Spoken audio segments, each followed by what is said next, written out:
ওদের সর্বশেষ চক্রান্ত ছিল হাসিনা পালানোর পরে হিন্দুদের বাড়িতে আগুন লাগাবে, মন্দিরে আগুন লাগাবে, হিন্দুদেরকে গণহত্যা চালাবে, ওরাই চালাবে।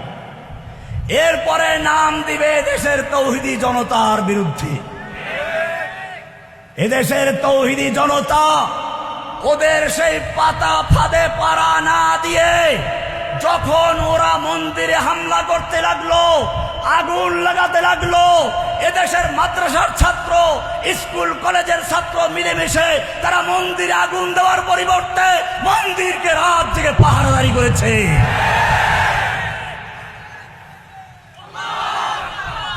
ওদের চক্রান্ত মাকড়সার জালের ন্যায় ছিন্ন ভিন্ন হয়ে গেছে, এখনো থেমে নাই। এখন আবার চক্রান্ত হচ্ছে। প্রথম চক্রান্ত হবে স্কুল কলেজের জেনারেল ছাত্রদের মধ্যে আর মাদ্রাসা ছাত্রদের মধ্যে বিভেদ তৈরি করে দেওয়া। কারণ ফেরাউনদের চরিত্র এটাই ছিল। ফেরাউন কি করেছিল? ওয়াজআলা আহলাহা শিয়া। ফেরাউন তার দেশের জনগণকে বিভিন্ন দলে বিভক্ত করেছিল। এখনো ভারতের হাসিনার লুকিয়ে থাকা এই দেশের পা চাটা গোলামেরা, শুধু পা চাটা গোলাম বলতে আমি গোয়েন্দাদেরকে বলছি না, পুলিশ আওয়ামী লীগকে বলছি না, এদেশের ওলামায়ে কেরামদের মধ্যেও একদল আলেমে সু লুকিয়ে আছে যারা হাসিনার পা চাটা গোলামি করতে। তাদেরকে চিহ্নিত করতে হবে।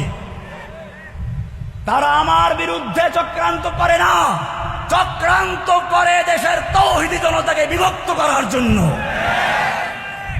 সুতরাং আমি স্কুল কলেজের ছাত্রদেরকে বলছি, তোমরা আমাদের ভাই, তোমরা আমাদের সাথে একাত্র, আমরা তোমাদের সঙ্গে একাত্র, কাঁধে কাঁধ মিলিয়ে দেশের জনতা ওই স্বৈরাচারী হাসিনার বিরুদ্ধে আন্দোলন করেছ, সর্বশক্তি দিয়ে তোমরা মোকাবেলা করেছ। তোমরা রাজপথে গুলির সামনে, বুলেটের সামনে বুক পেতে দিয়েছ। সাহস তোমাদেরকে, ধন্যবাদ তোমাদেরকে। তোমরা আবার সেই হোসাইন আহমদ মাদানির ইতিহাসকে জাগ্রত করেছ।